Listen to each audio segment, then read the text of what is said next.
তোমাকে সৃষ্টি করেছেন বিরব্বিকাল কারীম আল্লাযী খালাকাকা ফাসাওয়াকা ফাআদালাক ফি আইয়ি সূরাতিন মা শাআ রাক্কাবাক।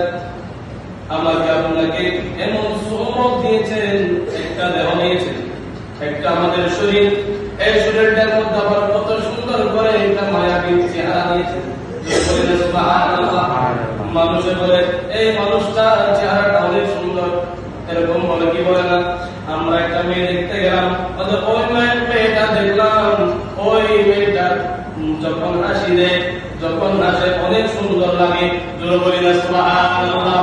সেই জন্য আল্লাহ রব্বুল আলামিন এই আয়াতে কারিমা থেকে আমরা কি শিখলাম, কি বুঝবো? সেই জন্য আমি এই আয়াতে কারিমা যখন আপনাদের সামনে তেলাওয়াত করলাম, ফি আইয়ি সূরাতিন মা শাআ রাক্কাবাক, জোরে বলি না সুবহানাল্লাহ। যে আকৃতিতে আল্লাহ তাআলা চেয়েছেন তিনি তোমাদেরকে এইভাবে গঠন করেছেন, জোরে বলি না সুবহানাল্লাহ। আল্লাহ যেভাবে চেয়েছেন ওইভাবে আমাদের দেহ গঠন করে দিয়েছেন, চেহারা এমন সৌন্দর্য দিয়েছেন। ওই আল্লাহ আমাদেরকে এত কিছু দেওয়ার পরেও আল্লাহ অনেক কিছু মায়ের পেট থেকে আসে, কারো হাত নাই, কারো পা নাই, অনেকের চেহারা কোনো নজর নাই, কিন্তু আল্লাহ তাআলা আমাদেরকে এত কিছু দিয়েছেন, তবু আমরা শুকর আদায় করার জন্য আল্লাহর কাছে আমরা এসে শুকর আদায় করি না। কথা বলুন ঠিক না? আল্লাহর নাফরমানের মধ্যে থাকি। ও বান্দা শোনো শোনো, আল্লাহ তাআলা আমাদেরকে এত কিছু সুন্দর সুন্দর চেহারা দিয়েছে, আমাদেরকে এত সুন্দর দেহ দিয়েছে, এমন ভাবে আকৃতি দিয়েছে। শুধু তাই নয়, আল্লাহ তাআলা এত কিছু নিয়ামত দেওয়ার পরেও কিন্তু আমরা একক বলি যদি কোনো কিছু আমরা দিই, আমরা কোঠা দিই, কি দিই? আমার ভাষায় কি বলা শোনা হয়? কি হয়? একজনের কি দেয়? কোঠা দেয়। হ্যাঁ, ওই ব্যক্তিরে 10,000 কোটি দিলাম, পালাপ দিলাম, দিয়ে আবার কিছুদিন বাদ আরেকজনের দেখাইতে আসলে নাই। আল্লাহ তাআলা বলেন, ও বান্দারে শুনো শুনো, তোমাকে আমি এত কিছু দিয়েছি, একমাত্র আমি আল্লাহ কোঠার মালিক, আমি দিতে পারবো, তোমরা বান্দারা কেউ কাউকে কোঠা দিতে পারবে না। তোমরা বলি না সুবহানাল্লাহ।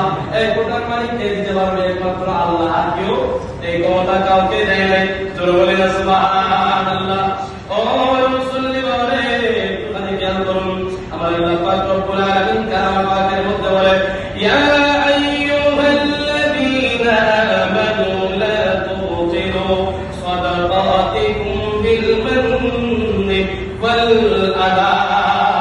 জোরে বলি না সুবহানাল্লাহ। এখন তো বর্তমান উপকার করে, কারো উপকার করে, কোথা দেয়, এরকম আসার নাই।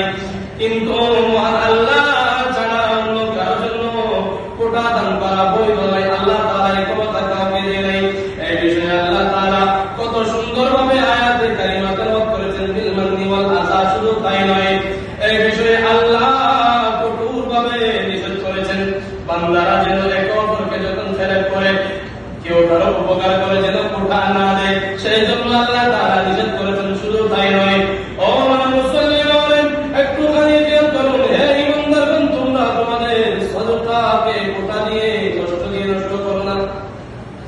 এখন তো ইয়া আইয়ুহাল্লাযীনা আমানু লা তুবতিলু সাদাকাতিকুম, আল্লাহ তাআলা বলেন, ও আমার ঈমানদার বান্দারা শুনো শুনো, তোমরা দান করেছো, সদকা করেছো, ওইগুলা কোঠা দিয়ে তোমরা কি করো না, এই আমলগুলা নষ্ট করে ফেলিও না।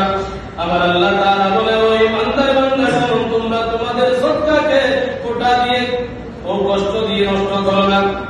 শুধু তাই নয়, হযরত আবু বকর সিদ্দিক রাদিয়াল্লাহু তাআলা তিনি বর্ণনা করতে লাগলেন।